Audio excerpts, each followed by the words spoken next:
El ministro en nuestros tiempos. En la presente ocasión deseo decir algo que sea adecuado para nuestros tiempos. Nunca he predicado según la expresión de moda, a nuestro tiempo. Pero no obstante, quisiera hablar con referencia a nuestro tiempo, creyendo que una palabra oportuna pronunciada ahora puede ser de bendición también en tiempos venideros. El tiempo me impresiona en tan diversas maneras que es preciso efectúe un vuelo rápido y toque brevemente una amplia gama de materias en vez de limitarme a un solo tema. Acéptenme esta vez que les hable de esta manera. En primer lugar, reflexionemos acerca de la posición del Señor para con nosotros. Aquí nos encontramos con muchos puntos que es preciso sostener audazmente en nuestra predicación. Puedes tener la seguridad de que no haremos bien a los demás si no pensamos correctamente en Él. Al formar nuestro sistema de astronomía, ¿dónde ponemos el Sol? Si no están bien seguros en cuanto a este punto cardinal, el resto fallará. Si no han descubierto el verdadero tabernáculo del Sol, no estoy muy interesado en saber dónde ponen a Marte o a Júpiter. ¿Qué lugar ocupa Cristo en tu sistema teológico? ¿Qué lugar ocupa en tus pensamientos?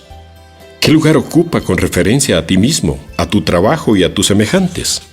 Muchos son los aspectos bajo los cuales hemos de considerar a nuestro divino Señor, pero es preciso que siempre le dé la mayor prominencia a su carácter salvador, como Cristo nuestro sacrificio y propiciación. Si ha habido jamás una época en que se necesitara especialmente estar seguros y ser claros y vehementes en cuanto a este punto, es precisamente ahora.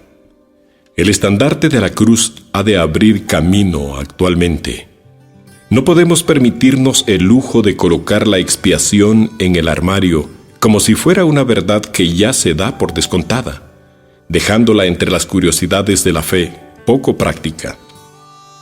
Tampoco podemos permitirnos emplear palabras y frases ortodoxas sobre este tema como quien repite el lenguaje de una liturgia. Es preciso que creamos vital e intensamente la verdad por nosotros mismos y tenemos que actualizarla con toda la energía de nuestro ser. Es preciso predicar a menudo, claramente y con énfasis, la verdad vital de la expiación de nuestro Señor. Y, si no es así, no hemos aprendido a Cristo correctamente, ni lo enseñaremos eficazmente. Tratar de predicar a Cristo sin su cruz es traicionarle con un beso. Observo que ciertas personas afirman creer en la expiación, pero se niegan a decir lo que significan sus afirmaciones. ¿Acaso no significa esto que en realidad no tienen un conocimiento claro de ella y que posiblemente no creen de veras en ella? Todos tenemos una teoría de lo que sabemos. Por lo menos, podemos expresar lo que entendemos. Hemos oído hablar de los hombres de Atenas y del altar que habían erigido al Dios desconocido. En Inglaterra tenemos filósofos que creen en una expiación desconocida. De este modo, podemos concebir que adoren en ignorancia. Ahora hay quien piensa que es absurdo creer que lo que fue hecho en el Calvario hace 20 siglos pueda tener relación alguna con los pecados de hoy. Otros que no hablan tan alocadamente niegan, sin embargo, que nuestros pecados pudieran ser imputados al Señor Jesús y que su justicia pudiera sernos imputada a nosotros. Esto dicen, sería inmoral. El aspecto ético de la expiación suele ser defendido y presentado de manera hermosa y atractiva al pueblo. Pero no estamos satisfechos de esta posición parcial ante un tema tan grande. Cualquiera que sea la sombra de la expiación, o sea su influencia ética, creemos que había en ella una sustancia, y que si se quita la sustancia, también desaparece la sombra. No tenemos teorías de confección casera, sino que nuestro testimonio solemne es que Él llevó nuestros pecados en su cuerpo sobre el madero. Aunque lo llamen inmoral, como algunos han tenido la imprudencia de hacer, seguimos creyendo que Dios, al que no conoció pecado, hizo pecado por nosotros, para que nosotros fuésemos hechos justicia de Dios en Él. El castigo de nuestra paz fue sobre él, pues Jehová cargó en él la iniquidad de todos nosotros. A todos nos haría bien repasar los textos del Antiguo Testamento que se refieren a esta verdad fundamental. Hay muchos y son decisivos. Si usamos el lenguaje en su sentido natural, no podemos escapar a la creencia cierta de que la Escritura nos enseña a ir a Dios por medio de Jesucristo, creyendo que Él llevó nuestro pecado sobre sí mismo y sufrió a causa de ello, para poder entregar al gobierno moral de Dios la paga por la deshonra que la rebelión del hombre había causado. A través de su sangre hay perdón, y a causa de su satisfacción vicaria, la culpa es quitada y el creyente es acepto en el amado. Los que descartan la expiación como satisfacción por el pecado, eliminan también la doctrina de la justificación por la fe. Es inevitable. Hay un elemento común que es esencia de ambas doctrinas, de modo que si niegas una, destruyes la otra. El pensamiento moderno no es otra cosa sino la tentativa de volver a introducir el sistema legal de la salvación por las obras. Nuestra batalla es la misma que la de Lutero en la Reforma. Si vas al fondo y raíz de todo, la gracia es quitada y en su lugar es introducido el mérito humano. El acto de la gracia de Dios al perdonar el pecado queda excluido, y el esfuerzo humano es todo en todos, tanto en lo referente a los pecados pasados como la esperanza futura. Cada uno tiene que presentarse ahora como su propio Salvador, y la expiación es archivada como un fraude piadoso. No voy a ensuciarme la boca con las viles frases que se han usado para referirse a la obra de sustitución del Señor Jesucristo. Pero es una herida dolorosa el notar cómo estos males son tolerados por hombres a quienes respetamos. En nuestro ministerio, hermanos, no cesaremos de predicar resuelta y claramente el sacrificio expiatorio. Y les diré por qué me propongo hacerlo. Personalmente no tengo ni la sombra de una esperanza de hallar salvación en otro lugar. Si Jesús no es mi sustituto, estoy perdido. Me he visto acorralado por el apremio de mi pecado personal y he llegado a desesperar de obrar o de ser de tal manera que Dios me pueda aceptar en mí mismo. Es preciso que tenga una justicia perfecta y divina, pero al mismo tiempo no está en mi poder crearla. La hallo en Cristo. Leo que será mía por la fe, y por la fe la tomo.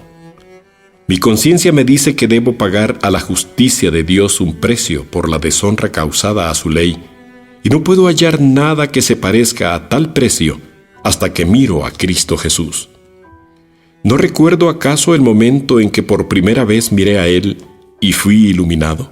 ¿No es cierto que recuerdo cuántas veces he ido como pecador a los pies de Cristo, y he mirado nuevamente sus heridas, y he creído otra vez para vida eterna, sintiendo el antiguo gozo renovado en el acto? Hermanos, yo no puedo predicar nada más, porque no conozco otra cosa. Los nuevos dogmas podrán ser ciertos o no, pero de la verdad de esta doctrina estoy seguro.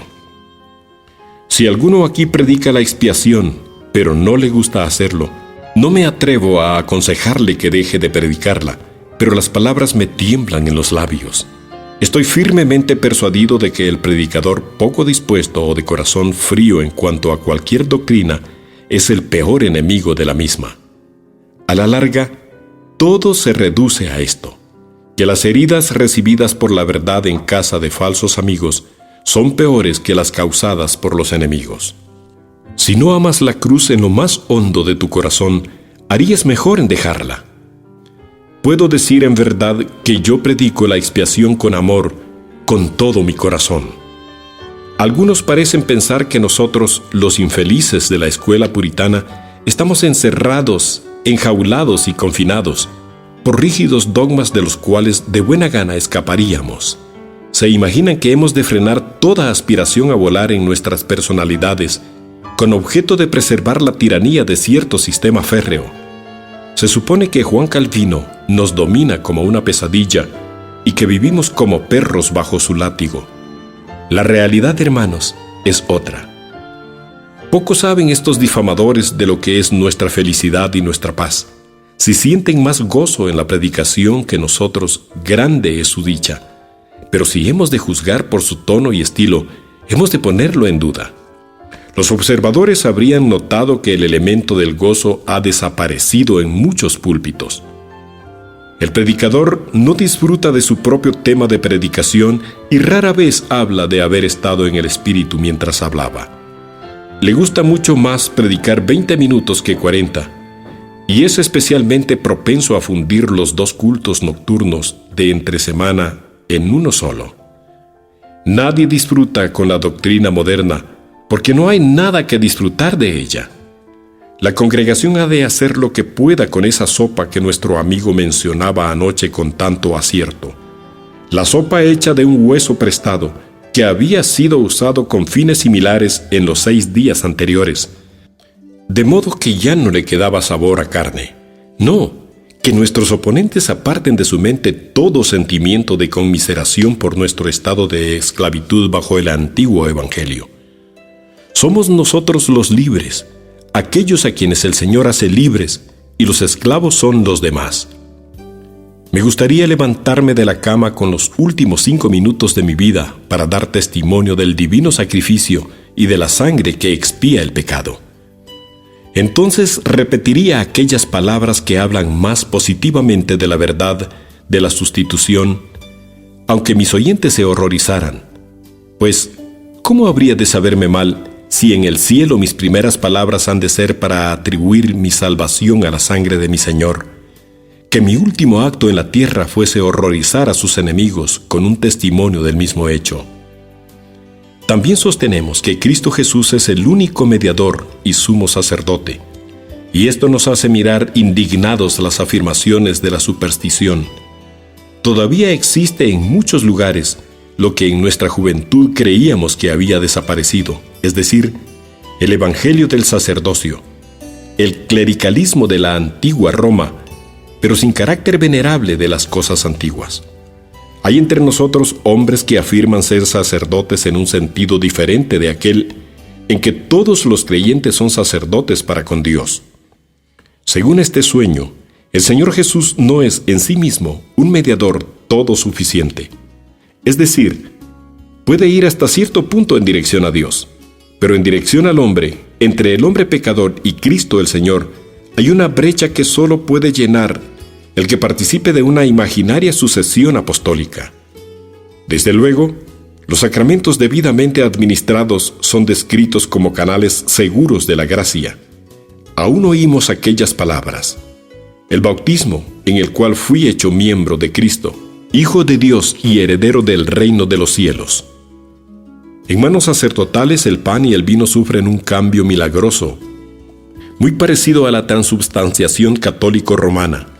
Se da mayor importancia a los sacramentos debido a que son administrados por sacerdotes, siendo así un estrado sobre el cual el sacerdote puede colocarse en un nivel superior. La iglesia, el altar, el sacerdote, son aclamados sin medida, pero sin embargo, no son el Señor Jesús, sino rivales de su sacerdocio.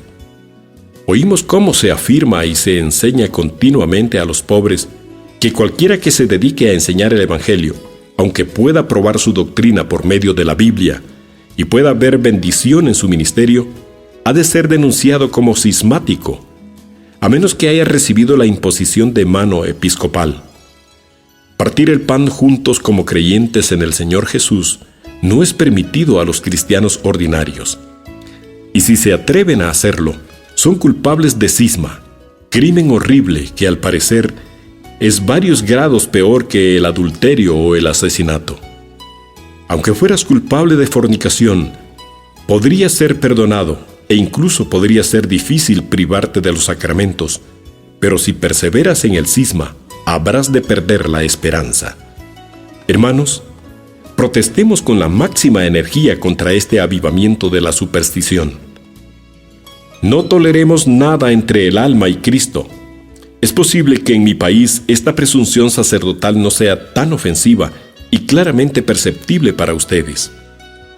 Pero muchos hermanos de los aquí reunidos han de verlo ante sus propios ojos cada día y sentir su férrea mano puesta especialmente sobre los pobres. Donde quiera que van, encuentran que hay hombres que afirman ser algo como brahmanes, cuya bendición es indispensable. A los pecadores no se les permite venir a Cristo directamente, por su propia cuenta. Se presenta el camino de salvación que pasa por el sacerdote oficial. Protestemos activamente contra este error. Aunque vaya acompañado de cierta medida de enseñanza evangélica, es mortífero. Hemos de ser celosos hasta el punto de no tener complicidad alguna con esta superstición. Hermanos míos, no sean sacerdotes ustedes mismos. Es muy posible darse aires de jerarca, aunque oficialmente no sean más que pastores no conformistas. Hay una manera de vestir cuya afectación no es digna de encomio. Hay una manera de hablar cuya imitación no es recomendable. Hay una presunción de superioridad que mira a las personas comunes como laicos. Tal pomposidad es ridícula.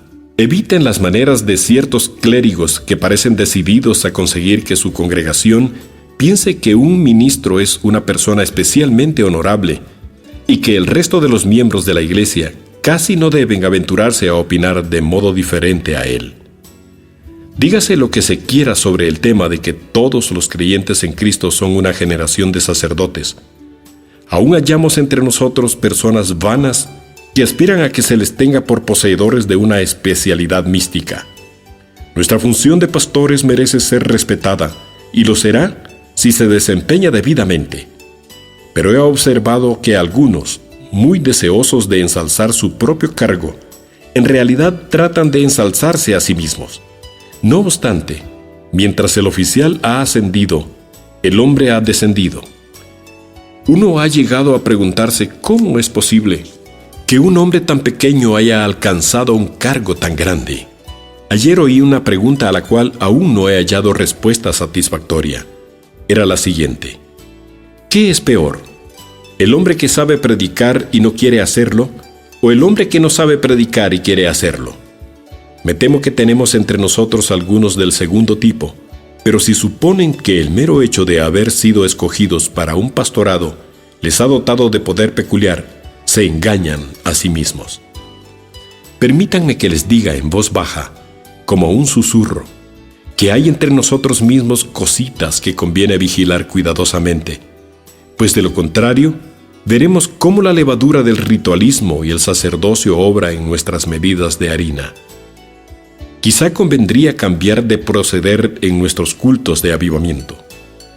¿Acaso cerrar a veces la sala de entrevistas después del culto?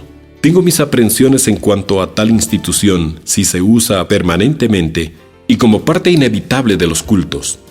Podrá ser muy sabio invitar a las personas interesadas espiritualmente a dejar el resto de la congregación para conversar con personas piadosas. Pero si descubres que se está formando el concepto de que en la salita cerrada se puede obtener algo que no se puede recibir enseguida en la reunión, o Dios está más presente en aquella forma de arrepentimiento que en otra parte, ataca inmediatamente semejante idea. No tenemos necesidad de volver a los antiguos caminos de altares y confesionarios y de la restauración del fraude romanista en forma más primitiva. Si hacemos creer a los hombres que su conversación con nosotros o con nuestros ayudantes es esencial para la fe en Cristo, estamos encaminándonos directamente al clericalismo. En el Evangelio, el pecador y el Salvador han de unirse sin que nadie estorbe en medio. Habla muy claramente sobre este punto. Tú pecador, sentado donde estás, si crees en el Señor Jesucristo, tienes vida eterna. No esperes a entrar en la sala de entrevistas después del culto. No creas que es esencial conversar conmigo. No supongas que yo tengo las llaves del reino de los cielos, o que estos hombres y mujeres piadosos que están ayudándome pueden hablarte de otro evangelio que este. El que cree en el Hijo tiene vida eterna. A continuación, procuremos presentar al Señor Jesucristo como Maestro infalible a través de su palabra inspirada. No entiendo la lealtad a Cristo que va acompañada de indiferencia hacia sus palabras. ¿Cómo podemos reverenciar su persona si sus propias palabras y las de sus apóstoles son tratadas con poco respeto? A menos que recibamos las palabras de Cristo, no podemos recibir a Cristo. Y a menos que recibamos las palabras de sus apóstoles, tampoco recibimos a Cristo, pues Juan dice: el que conoce a Dios nos oye, el que no es de Dios no nos oye. Por esto conocemos el espíritu de verdad y el espíritu de error. Es preciso que amemos y reverenciemos todas las enseñanzas de nuestro Señor, y si no lo hacemos, construimos nuestra casa sobre la arena. Es importante conocer a Cristo como la verdad, pero también lo es conocerle como el camino y la vida. Algunos excelentes hermanos parecen pensar más en la vida que en la verdad, pues cuando les advierto que el enemigo ha envenenado el pan de los hijos, responden: querido hermano, lamentamos enterarnos de ello, y para contrarrestar el mal, abriremos la ventana y les daremos aire puro. Sí, abran la ventana y denles aire puro por todos los medios. No pueden hacer cosa mejor en vista de muchas cosas, pero al mismo tiempo deberían haber hecho esto, sin dejar de hacer lo otro. Arresten a los envenenadores y abran también las ventanas. Mientras los hombres sigan predicando falsa doctrina, puedes hablar tanto como quieras acerca de la profundización de la vida espiritual, pero fracasarás. Mientras hagas una cosa buena, no descuides otra. En vez de decir que la vida es más importante o que lo es la verdad o el camino, unámonos en la firme creencia de que cada una de estas cosas es igualmente importante y que una no puede sostenerse bien y llevar una buena marcha sin las demás. Algunos abandonan las enseñanzas de Cristo por pura extravagancia y amor pueril a las novedades. Para los hermanos más jóvenes, las falsas doctrinas son como una especie de enfermedad infantil, algo como un inevitable sarampión espiritual. Deseo que se recuperen de la dolencia y confío que ésta no les deje secuela alguna. Con profunda ansiedad he estado observando las mentes infectadas con esta virulenta epidemia, y me he gozado en ver cómo la racha de incredulidad se marchaba completamente mientras el paciente decía: a Dios gracias, nunca más volveré a pasar por ahí. No obstante, es lástima que haya tantos que encuentren necesario atravesar el camino fangoso que ya ha manchado a otros. Me recuerdan a cierta dama mundana a quien su ministro, observando la gran frivolidad de que daba muestras, le dijo: Salomón ha dicho, vanidad de vanidades, todo vanidad. Sí, replicó ella, sé lo que dijo Salomón, pero él lo descubrió por su propia experiencia personal. A mí me gustaría hacer lo mismo. Desde luego no tenía nada de Salomón, pues los sabios se aprovechan de la experiencia de los demás.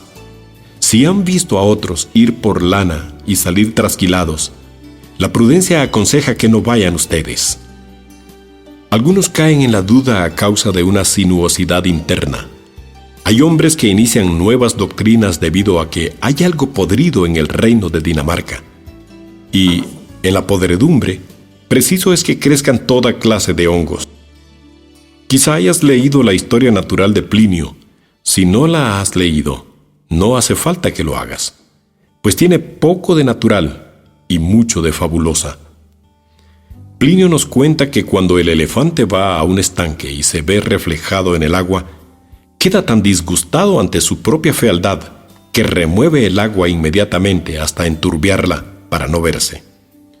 Nunca ha existido tal elefante, pero he visto hombres que se le pueden comparar.